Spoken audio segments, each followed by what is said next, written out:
हाय बच्चों, रसायन की पाठशाला में परमाणु संरचना के अंतर्गत हम अब उस मुकाम पर पहुंच चुके थे जहां 19वीं शताब्दी खत्म होने के बाद 20वीं शताब्दी के प्रारंभ में बहुत सी नवीन अवधारणाएं प्रारंभ हो गई थी। यहाँ हमें बोर का परमाणु संबंधी मॉडल मिल गया था, जिसमें परमाणु के जो इलेक्ट्रॉन्स थे उनकी एनर्जी को फिक्स कर दिया था। अर्थात परमाणु का जो इलेक्ट्रॉन था वो फिक्स एनर्जी लेवल में था। जैसे परमाणु में नाभिक के चारों ओर जो इलेक्ट्रॉन्स थे वो फिक्स एनर्जी लेवल में रिवॉल्व कर रहे थे। इन फिक्स एनर्जी लेवल को हमने ऊर्जा स्तर कहा था, जिनको क्रमशः के एल, एम एन आदि से व्यक्त किया था। के एल, एम एन आदि ऊर्जा स्तरों से हमने इन्हें व्यक्त किया था। किसी भी ऊर्जा स्तर की ऊर्जा निकालने के लिए हमने 2.18 गुणा 10⁻⁻18 z square upon n square इस सूत्र का उपयोग किया था। इस सूत्र से हम 18 लिखना है बच्चों। इस सूत्र से हम किसी भी ऊर्जा स्तर में उपस्थित इलेक्ट्रॉन की ऊर्जा ज्ञात कर सकते थे। इसके साथ साथ हमने उसका एंगुलर मोमेंटम भी देखा था। mvr इक्वल टू था nh अपॉन 2π। और हमने जब इलेक्ट्रॉन एक ऊर्जा स्तर से दूसरे ऊर्जा स्तर में जा रहा था तो वहां उसका ऊर्जा अंतर delta E equal to E2 minus E1 के संबंध में जानकारियां प्राप्त की थी। ये बात हम पहले जान चुके थे। बच्चों, उपरोक्त टॉपिक जो पढ़ाया जा रहा है इसके नोट्स भी आपको उपलब्ध होंगे। आप इसको ध्यान से समझ लें और इनके नोट्स भी आप उनको याद कर लें। हुआ क्या बच्चों, जब ये सब कुछ हो रहा था उसी समय एक और साइंटिस्ट थे, मैक्स प्लांक। मैक्स प्लांक ने एक और नई बात बताई। उन्होंने कहा कोई भी पदार्थ जब ऊर्जा का उत्सर्जन करता है या ऊर्जा का अवशोषण करता है, जैसे इलेक्ट्रॉन ऊर्जा लेकर अपर एनर्जी लेवल में जा रहे थे, वो भी इसमें सम्मिलित है बच्चों। जब भी पदार्थ ऊर्जा का उत्सर्जन और अवशोषण करता है, वह उत्सर्जन और अवशोषण कंटिन्यूअस नहीं होता, लगातार नहीं होता है, बल्कि कुछ ऊर्जा के बंडल्स के रूप में होता है, पैकेट के रूप में होता है। अब इन्होंने एक नई बात कह दी थी। ये कह रहे हैं ऊर्जा कंटिन्यूअस उत्सर्जित या अवशोषित नहीं होगी। किस क्रम में अवशोषित होगी ऊर्जा? ऊर्जा छोटे छोटे पैकेटों के रूप में रहेगी।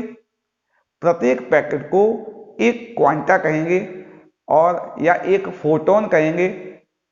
क्योंकि प्रत्येक पैकेट को एक क्वांटा कहा गया था, इसलिए इनके इस सिद्धांत का नाम पड़ गया मैक्स प्लैंक का क्वांटम सिद्धांत। हम क्या पढ़ रहे हैं बच्चों? हम पढ़ रहे हैं क्वांटम सिद्धांत। इसमें क्या हुआ? क्वांटम सिद्धांत में क्या हुआ बच्चों? इन्होंने कहा जो ऊर्जा है, ऊर्जा का उत्सर्जन और अवशोषण, जो ऊर्जा है, ऊर्जा का उत्सर्जन या अवशोषण कैसा होता है? असतत होगा। कैसा होगा बच्चों? असतत होगा। लगातार ऊर्जा का उत्सर्जन अवशोषण नहीं होगा। दूसरा, जो ऊर्जा होगी, ऊर्जा निश्चित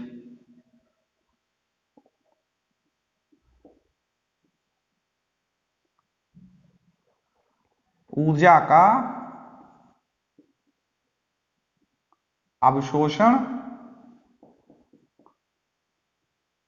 या उत्सर्जन निश्चित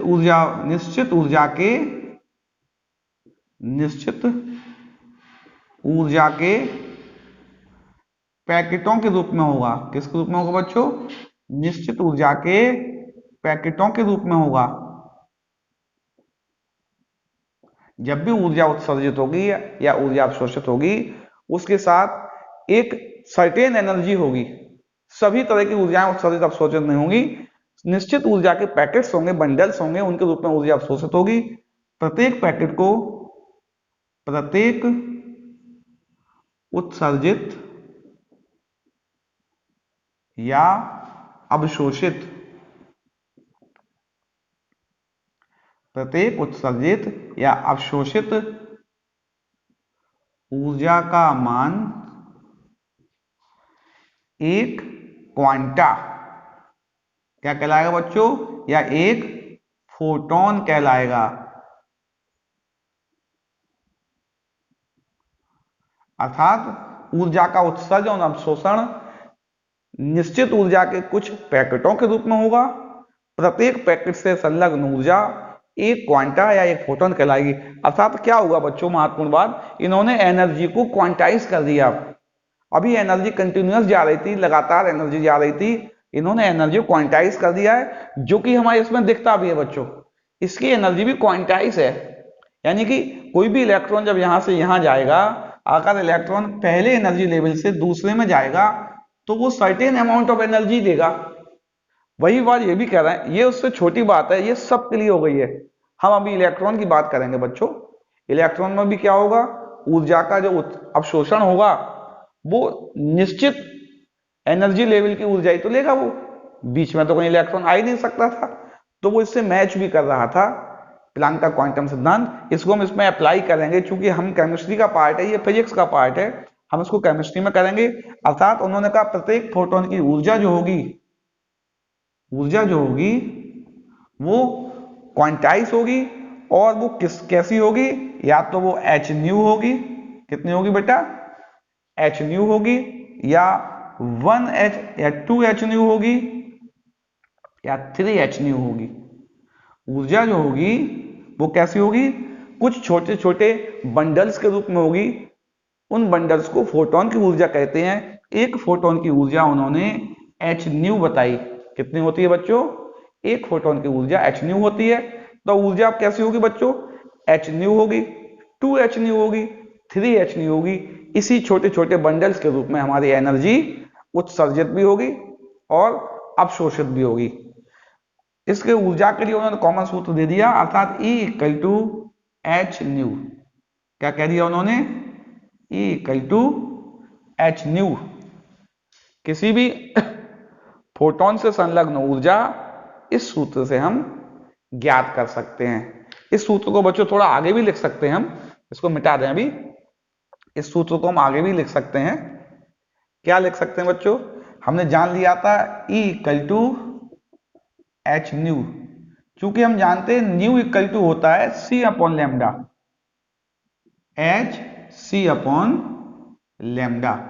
इस सूत्र को भी हम नोट कर लेंगे बच्चों।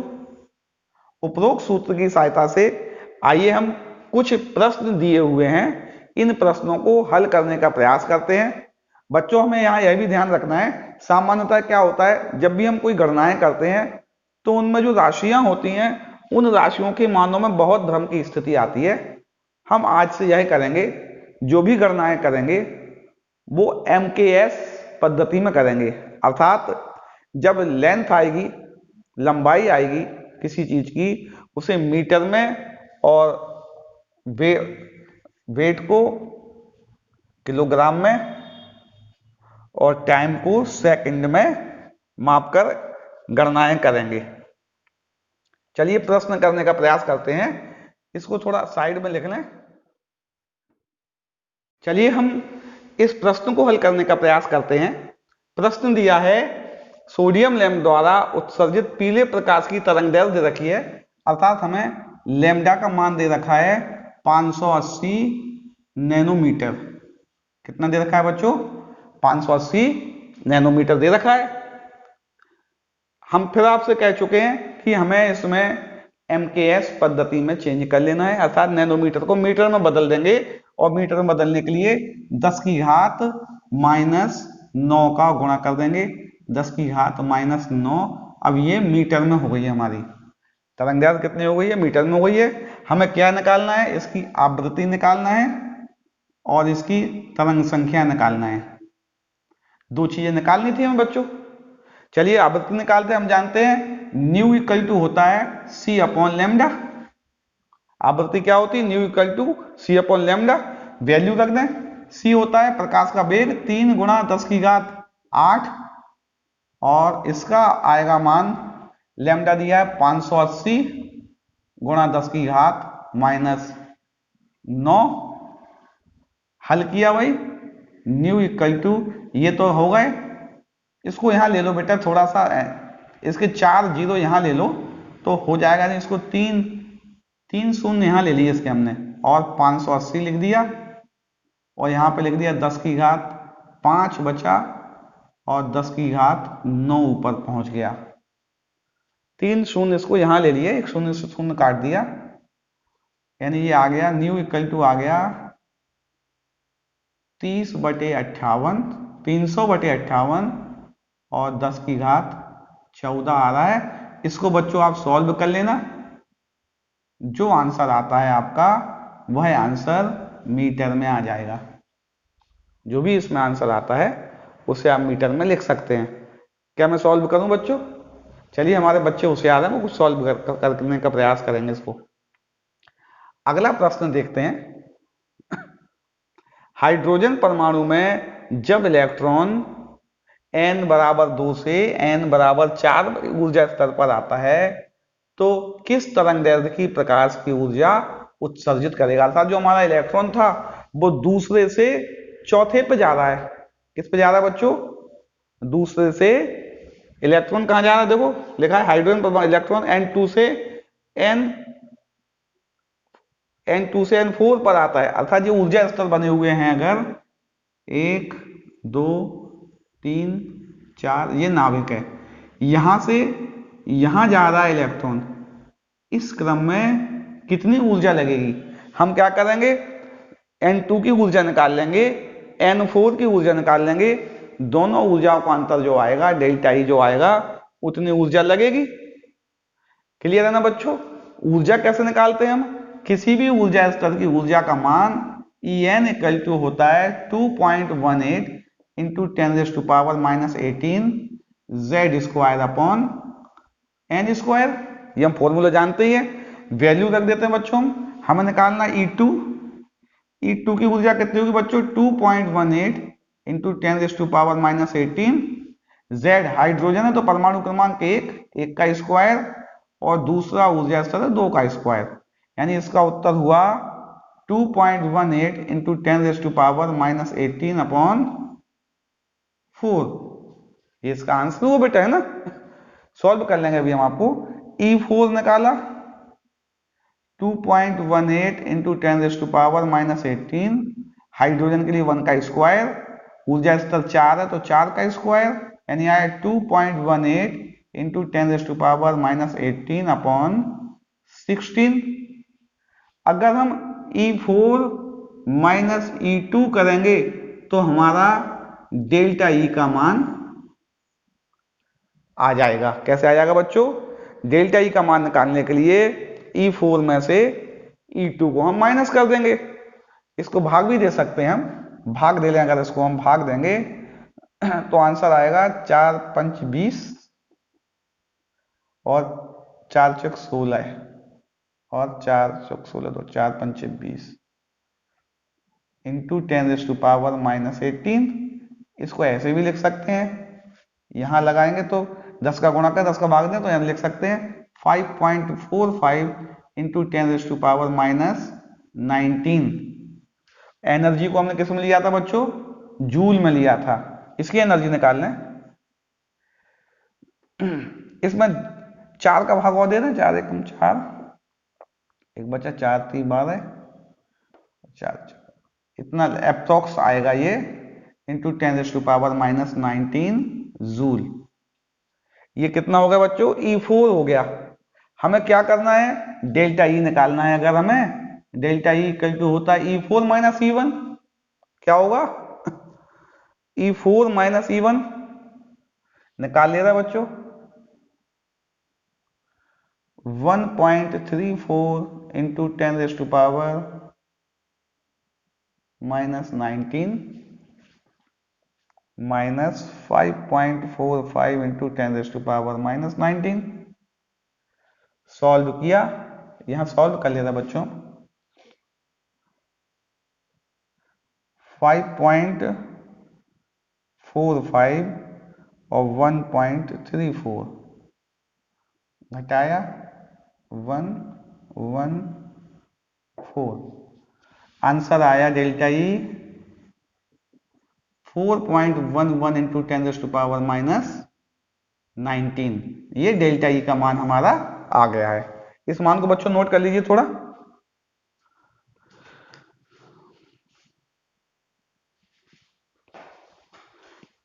चलिए नोट कर लिया है ना बच्चों, यानी ई का मान आ गया हमारा, डेल्टा ई का मान। अब तो सिंपल हो गया बच्चों, क्योंकि ई इक्वल टू होता है, ई की वैल्यू आ गई, हमें निकालना किसकी है, लैम्डा की वैल्यू निकालना, शायद हमें तरंग दैर्घ्य निकालना। चलिए हम आगे करते हैं, इसको मिटा देते हैं बच्चों।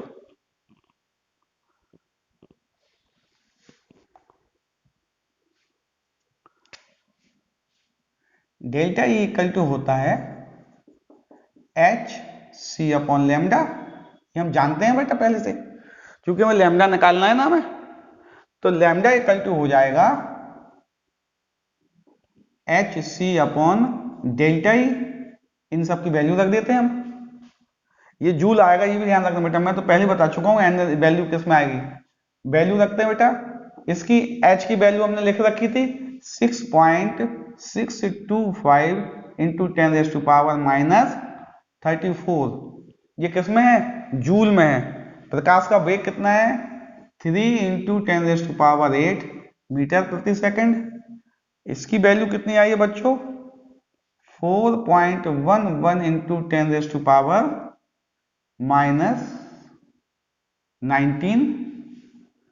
इसको हमने हल किया, पहले पावर को एक साथ ले लेते हैं बच्चों, है ना। 6.625 अपॉन 4.11 इंटू 10⁻⁻34, तो ये 3 भी है, यहाँ 3 भी लिख लेते हैं बच्चों, मल्टीप्लाई बाई 3, ये 3 भी है ना यहाँ पे, और यहाँ पे कितना है 10⁻⁻34, और ये मिल गए, तो 19 और 8 होगा शायद 27 इंटू 10⁻27। इसको कर लिया, यानी कितना है 6.625 मल्टीप्लाई 3 अपॉन 4.11 इंटू 10⁻⁻7 बचा।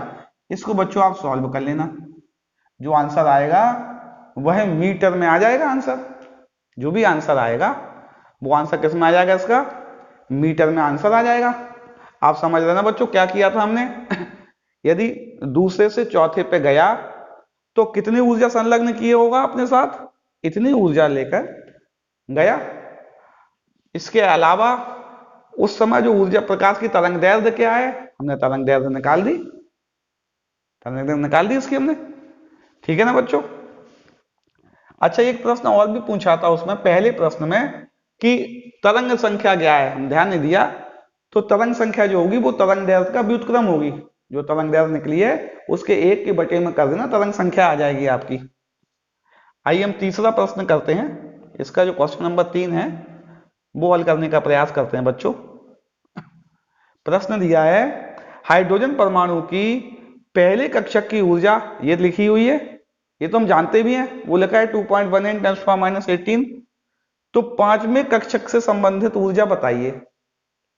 अर्थात जब ये पहले से 5वें में जा रहा है उसकी ऊर्जा निकालनी है। जैसे अभी हमने दूसरे से चौथे में जा रहा था बच्चों, उसकी निकाली थी ऊर्जा। अब ये पहले से 5वें में जा रहा है, उसकी ऊर्जा निकालना है। यानी E1 दे रखा है हमें, E1 कितना दे रखा है बच्चों, 2.18 इंटू 10⁻⁻18 जूल दे रखा हुआ है। हमें E5 निकाल लेते हैं, पहले E5 निकाल लें।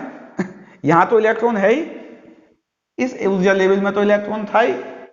अब वो इस ऊर्जा लेवल से इस ऊर्जा लेवल जा, जैसे कि हम जानते हैं ना, जैसे आपके पास 5 रुपए थे, आपके पास 5 लाख रुपए थे, आप 5 लाख से 15 लाख रुपए पे पहुंच गए।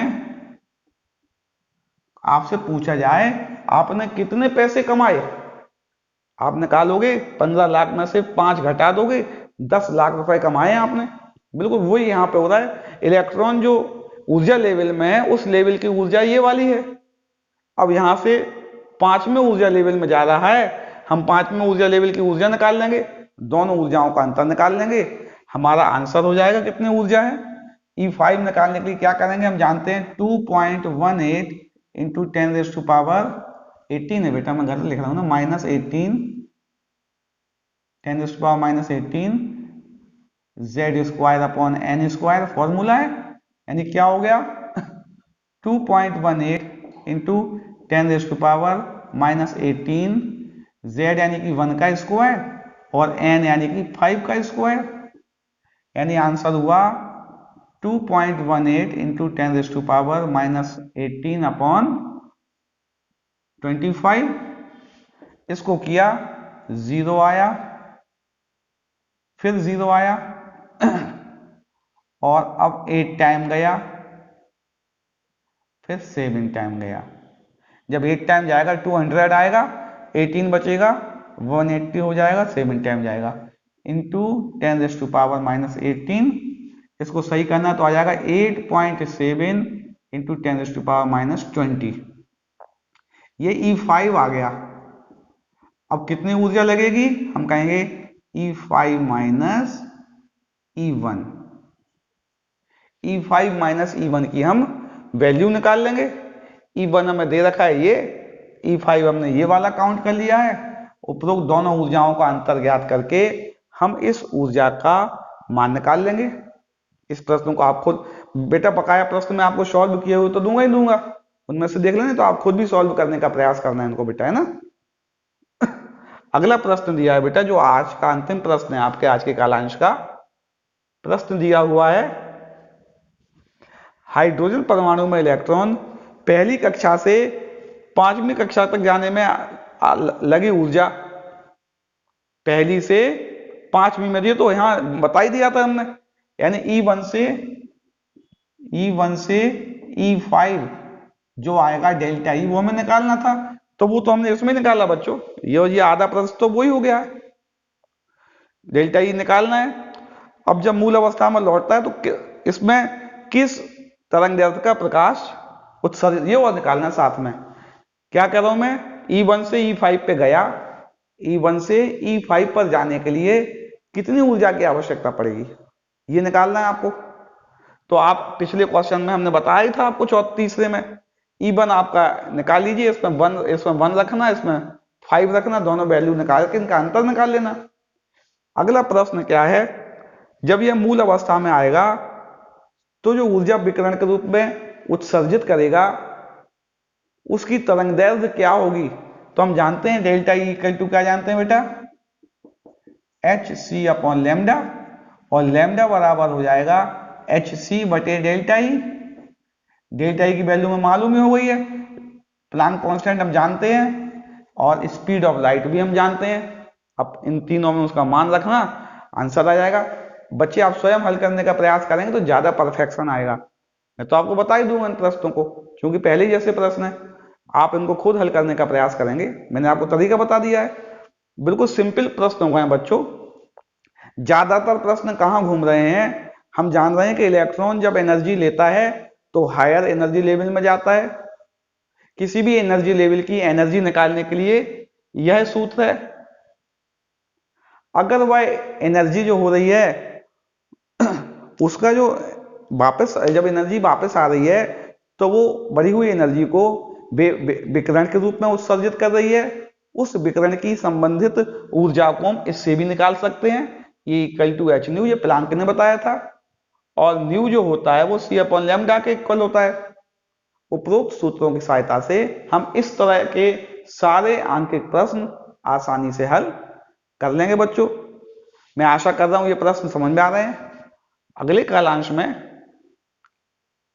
इलेक्ट्रॉन की खोज, प्रोटॉन की खोज, न्यूट्रॉन की खोज, परमाणु संरचना के मुख्य 3 मॉडल, थॉमसन रदरफोर्ड परमाणु मॉडल, थॉमसन मॉडल, बोर परमाणु मॉडल के बाद हम आधुनिक अवधारणा अर्थात modern concept of atomic structure पढ़ेंगे, जिसमें है बताया जाएगा बच्चों कि जो परमाणु था वो मूविंग पार्टिकल्स था, उसकी वेलोसिटी भी लगभग 10 की घात 6 आ रही थी, इस प्रकाश के वेग 10 की घात 8 होता था, तो ये भी हाई स्पीड मूविंग पार्टिकल्स था। तो बाद में साइंटिस्टों ने यह प्रूव किया जो हाई स्पीड मूविंग पार्टिकल्स होते हैं वो अपना बिहेवियर लाइक अ वेव यानी कि तरंग की भांति भी करते हैं। अभी हम पार्टिकल्स मान रहे थे इनको, वो ये कह रहे हैं पार्टिकल्स नहीं, ये तरंग भी हैं। इस बात को वो प्रूव करेंगे। उपरोक्त नई नई जानकारियों के साथ मैं अगले कालांश में पुनः उपस्थित होऊंगा। तब तक आप इन प्रश्नों को हल कीजिए, इनसे संबंधित नोट्स भी आपको उपलब्ध करवा दिए जाएंगे।